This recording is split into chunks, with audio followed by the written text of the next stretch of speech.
የዩክሬን ጦር ወደ ሩሲያ ግዛት ጠልቆ በመግባት የሰው አልባ አውሮፕላን ጥቃቱን ማጠናከሩን ተከትሎ በደቡባዊ ሩሲያ ሳማራ ግዛት በተፈጸመ ከባድ የአየር ላይ ድብደባ ሕጻናትን ጨምሮ የሰዎች ሕይወት ማለፉ ተረጋገጠ። ጥቃቱ ኢላማ ያደረገው አንድ ባለ 4 ፎቅ የመኖሪያ ሕንጻ ሲሆን ከፊል ሕንጻው በመፈራረሱ ምክንያት የ12 ዓመት ታዳጊና አያቷ መሆናቸው የተገመተ የሁለት ሰዎችን አስክሬን ከፍርስራሹ ስር ማውጣት መቻሉን የነፍስ አድን ሰራተኞች አስታውቀዋል። የሳማራ ግዛት አስተዳደር ቪያቼስላቭ ፌድሮስቼቭ እንዳረጋገጡት ከሟቾቹ በተጨማሪ 12 ሰዎች ላይ መቁሰል አደጋ የደረሰ ሲሆን 3ቱ በአፋጣኝ ወደ ሆስፒታል ገብተዋል ተብሏል። በሌላ በኩል የሩሲያ መከላከያ ሚኒስቴር በአንድ ምሽት ብቻ 150 የዩክሬን ሰው አልባ አውሮፕላኖችን አየር ላይ ማክሸፉን በመግለጽ የዩክሬን ጥቃት ወደ ሩሲያ ስትራቴጂካዊ የነዳጅና የኢኮኖሚ ማዕከላት በስፋት እያነጣጠረ መምጣቱን ጠቁሟል።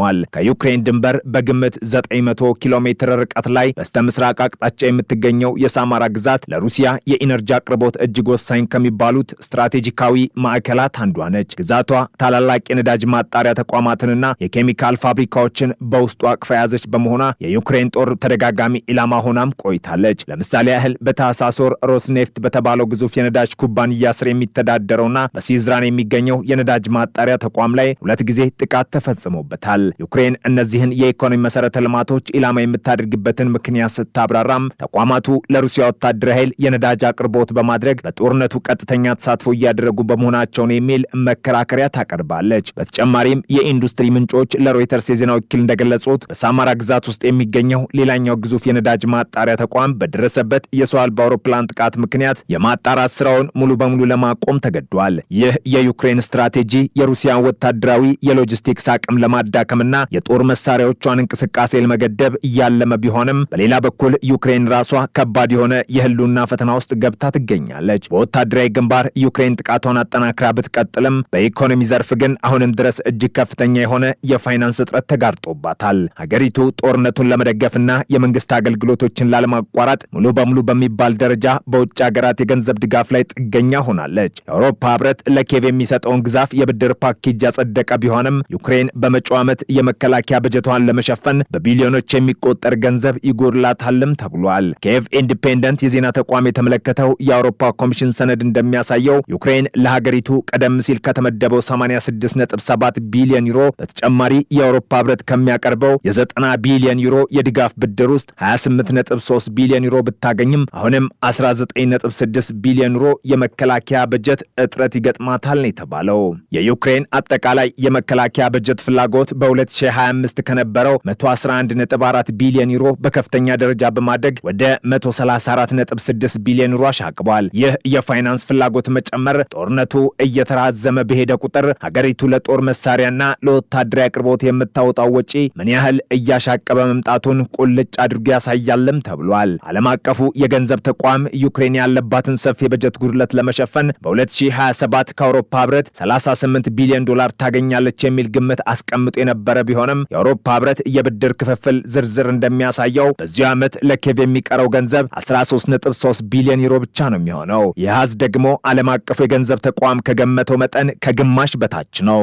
በተጨማሪም የአውሮፓ ህብረት ይህንን የገንዘብ ድጋፍ ለዩክሬን የሚሰጠው ያለምንም ቅድመ ሁኔታ እንዳልሆነም ተገልጿል። ስማቸው እንዳይጠቀስ የፈለጉ የአውሮፓ ህብረት ከፍተኛ ባለስልጣን እንዳብራሩት ይህ የገንዘብ ድጋፍ ኪየቭ የአውሮፓ ህብረትን የአባልነት መስፈርቶችና የዓለም አቀፉን የገንዘብ ተቋም ህጎች ተግባራዊ እንድታደርግ ለማበረታታት ከታሰቡ ጥብቅ ቅድመ ሁኔታዎች ጋር የተቆራኘ ነው። እነዚህ ቅድመ ሁኔታዎች ዩክሬን የግብር አሰባሰብ አቅሟ እንድታሳድግ፣ የተንሰራፋውን ሙስና በከፍተኛ ሁኔታ እንድትቀንስ እንዲሁም የሀገሪቱን አሰራር ከአውሮፓ ህብረት መመዘኛዎችና ደረጃዎች ጋር እንድታጣጥም የሚያስገድዱ ናቸው። ይህ የኢኮኖሚ ጫና ባለበት ሁኔታ ዩክሬን ጦርነቱን ለማቆምና ግዛቷን ለማስመለስ የተለያዩ የዲፕሎማሲ አማራጮችን እየተመለከተች ይገኛል። በዚህ ሂደት ውስጥ ሰሞኑን ኒውዮርክ ታይምስ ጋዜጣ ያወጣው አንድ ዘገባ ዓለም አቀፍ ትኩረትን ስቧል። ዘገባው የዩክሬን የሰላም ተደራዳሪዎች የዶንባስን የተወሰነ ክፍል ለአሜሪካው ፕሬዝዳንት ዶናልድ ትራምፕ ክብር ሲባል ስሙን ወደ ዶኔላንድ ለመቀየር ሐሳብ ማቅረባቸውን አጋልጧል።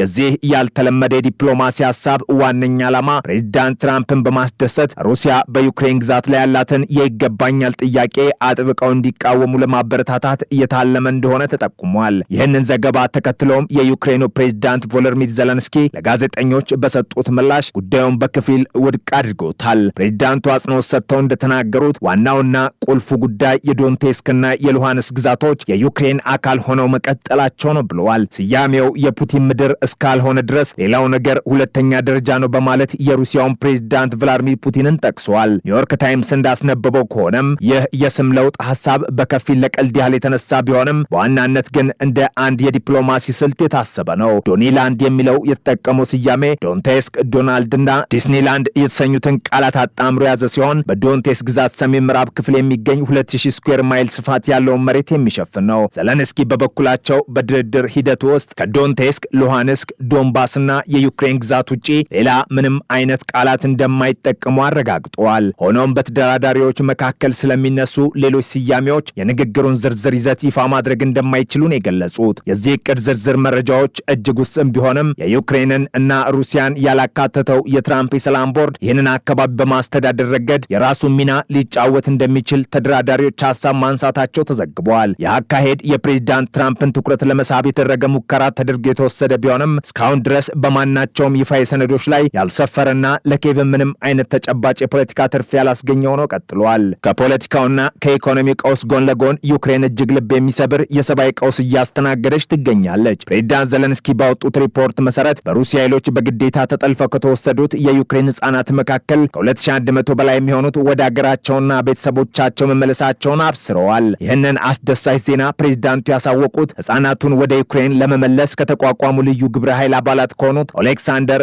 ቤቭዝና ማክሲም ማክሲሞቭ ጋር ባደረጉት ስብሰባ ላይ መረጃ ከቀረበላቸው በኋላ ነው። ይህ ልዩ ቡድን ከሩሲያ ከተያዙት የዩክሬን ግዛቶችና ከሩሲያ ውስጥ የዩክሬን ህጻናትን የመፈለግና የመመለስ እጅግ ፈታኝ ስራ ሲያከናውን ቆይቷል። በአሁኑ ወቅት በዩክሬን የፍትህ ሚኒስቴር ስር የተቋቋመ ልዩ ኮሚሽን እያንዳንዱን የህጻናት እገታና ስርቆት ጉዳይ በዝርዝር በመመርመርና መረጃዎችን በማረጋገጥ ላይ ይገኛል። ይህንን የህጻናት አፈና ጉዳይ ዓለም አቀፍ ትኩረት እንዲያገኝ ለማድረግ ዘለንስኪ በመጪው ግንቦት 11 በብራስልስ በሚካሄደው የዩክሬን ህጻናትን የመመለስ ዓለም አቀፍ ጥምረት የሚኒስትሮች ደረጃ ስብሰባ ላይ ሰፊ ውይይት እንደሚደረግ አሳውቋል። ዩክሬን ከዚህ ዓለም አቀፍ ስብሰባ ሰፊ ተሳትፎን፣ አፋጣኝና ተጨባጭ ውሳኔዎችን እንዲሁም ከአጋሮቿ የተግባር ድጋፍን እንደምትጠብቅ ፕሬዝዳንቱ አጽንኦት ሰጥተዋል። የህጻናቱ መታፈን ጉዳይ በዓለም አቀፍ ደረጃ እንደ ከባድ ወንጀል እየታየ ይገኛል። በመጋቢት 10 የተባበሩት መንግስታት ድርጅት ባወጣው የምርመራ ሪፖርት ሩሲያ በዩክሬን ላይ በከፈተችው አጠቃላይ ጦርነት ወቅት የዩክሬን ህጻናትን በግዴታ ማፈናቀልና ወደ ሌላ ስፍራ መውሰዷ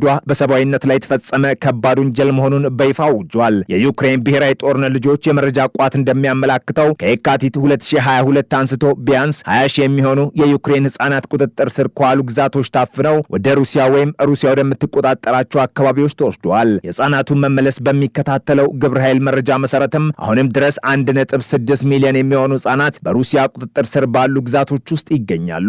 የዩክሬን ከፍተኛ ባለስልጣናት እውነተኛው የታፈኑ ህጻናት ቁጥር ከተመዘገበው እጅግ ሊበልጥ እንደሚችልም ይገምታሉ። የሰብአዊ መብት ኮሚሽነር ዲሚትሮ ሉብኔትስ ቁጥሩ እስከ 150 ሺህ ሊደርስ እንደሚችል ሲገልጹ፣ የፕሬዝዳንቱ የህጻናት መብት ኮሚሽነር ዳሪያ ሄራስሙች በበኩላቸው ታፍነው የተወሰዱት ህጻናት ቁጥር ከ200 ሺህ እስከ 300 ሺህ ሊደርስ እንደሚችል አስደንጋጭ ግምት አስቀምጧል። ይህንን በስቴት ደረጃ የተደገፈ የህጻናት አፈና ወንጀል ተከትሎ ዓለም አቀፉ የወንጀለኞች ፍርድ ቤት በሩሲያው ፕሬዝዳንት ቭላድሚር ፑቲንና በሩሲያ የህጻናት መብት ኮሚሽነር ማሪያ ልቮቮ ቤሎቫ ላይ ዓለም አቀፍ የእስር ማዘዣ ማውጣቱ አይዘነጋም።